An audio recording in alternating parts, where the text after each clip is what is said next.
কবর জিয়ারত একটি স্বতন্ত্র ইবাদত। পরকালের কথা স্মরণ রাখতে কবর জিয়ারত করা জরুরি। আবার গুনাহমুক্ত জীবন গড়তেও কবর জিয়ারত গুরুত্বপূর্ণ ইবাদত। জিয়ারতকারীকেও ক্ষমা করা হবে। তবে প্রশ্ন হচ্ছে, যারা কবরস্থানে যান, আসলে কবরস্থানে যেয়ে কিভাবে দোয়া করতে হবে, কিভাবে মুনাজাত করতে হবে এবং কবরবাসীর জন্য কিরকম দোয়া করতে হবে, সবকিছু আমার এই প্রতিবেদনে এখন আপনাদের সামনে শেয়ার করব। তো চলুন মূল প্রতিবেদনে।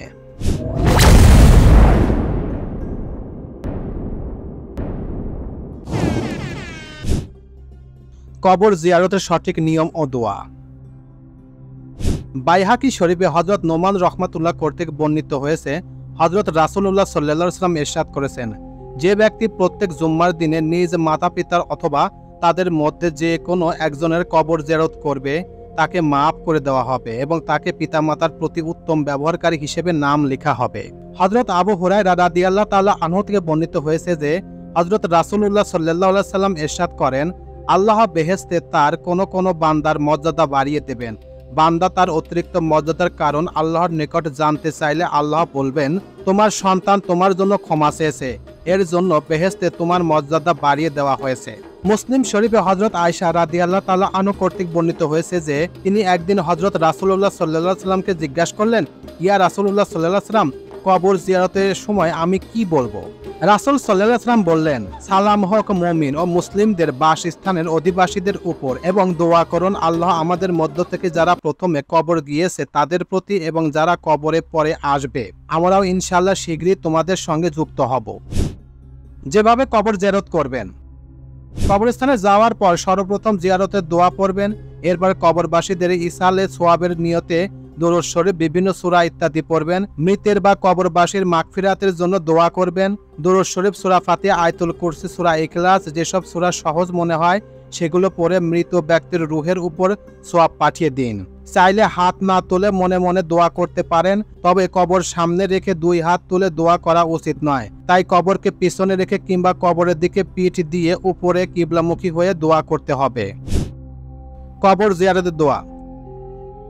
আব্দুল্লাহ ইবনে আব্বাস রাদিয়াল্লাহু তাআলা হতে বর্ণিত, রাসূল পাক সাল্লাল্লাহু আলাইহি সাল্লাম মদিনার কবরবাসীর পাশ দিয়ে যাওয়ার সময় এই দোয়া পাঠ করতেন।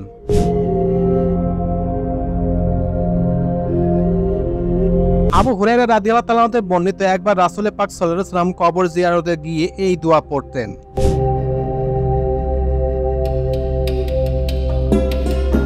অর্থ, মুমিন এই ঘরবাসীদের উপর শান্তি বর্ষিত হোক, ইনশাআল্লাহ আমরা আপনাদের সঙ্গে মিলিত হব। দোয়ার জন্য কবরস্থানে যাওয়া আবশ্যক নয়। মৃত ব্যক্তির জন্য দোয়া করতে কবরস্থানে যাওয়া আবশ্যক নয়, বরং যে কোনো স্থান থেকে দোয়া করা যায়।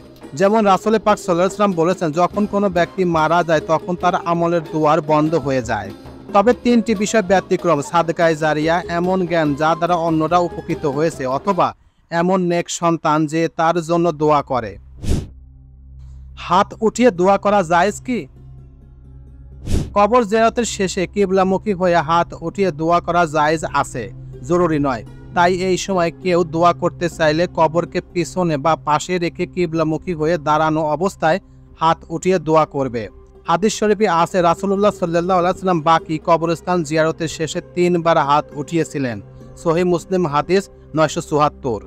সহিহ মুসলিমের ভাষ্য গ্রন্থে আল মিনহাজে ইমাম নববী রাহমাতুল্লাহ বলেন, এই হাদিস দ্বারা হাত উঠিয়ে দোয়া করা মুস্তাহাবে প্রমাণিত হয়। আরেকটি হাদিসে আছে, রাসূলুল্লাহ সাল্লাল্লাহু আলাইহি সাল্লাম আব্দুল্লাহ জুল বিজাইদাইন রাহমাতুল্লাহের দাফনের কাজ শেষ করার পর কিবলামুখী হন এবং উভয় হাত উঠিয়ে তার জন্য দোয়া করেন যে, ইয়া আল্লাহ, তুমি তার উপর সন্তুষ্ট, আপনি তার উপর সন্তুষ্ট হয়ে যান। তো এই ছিল মোটামুটি আমাদের আজকের প্রতিবেদন। উপরোক্ত প্রতিবেদন থেকে আমরা একটা জিনিসই বুঝলাম যে, যদি কোনো ব্যক্তি কবরস্থানে যায়, কবরস্থানে যাওয়ার পর তাদের প্রথম কাজ করতে হবে কবরে দোয়া করতে হবে, অর্থাৎ সালাম ফিরাতে হবে। সালাম ফিরানোর পর কবরস্থানের পাশে অর্থাৎ কবরকে পিছনে রেখে দোয়া করতে হবে।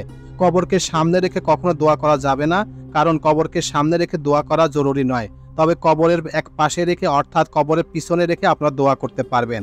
আর কবরে দোয়া করার জন্য সবচেয়ে ইম্পর্টেন্ট কাজ হচ্ছে শুক্রবার যে যদি কোনো সন্তান, নেক সন্তান তার বাবা মায়ের জন্য দোয়া করে, সেই দোয়া আল্লাহ রাব্বুল আলামিন কবুল করেন। তো এই প্রতিবেদনটি আপনাদের কাছে কেমন লাগলো? যদি ভালো লেগে থাকে তাহলে অবশ্যই লাইক, কমেন্ট, শেয়ার করবেন। আর যারা এখন পর্যন্ত আমার এই চ্যানেলটি সাবস্ক্রাইব করেন না তারা অবশ্যই চ্যানেলটি সাবস্ক্রাইব করবেন। তো সবাইকে ধন্যবাদ জানিয়ে এখানেই শেষ করছি। আল্লাহ হাফেজ।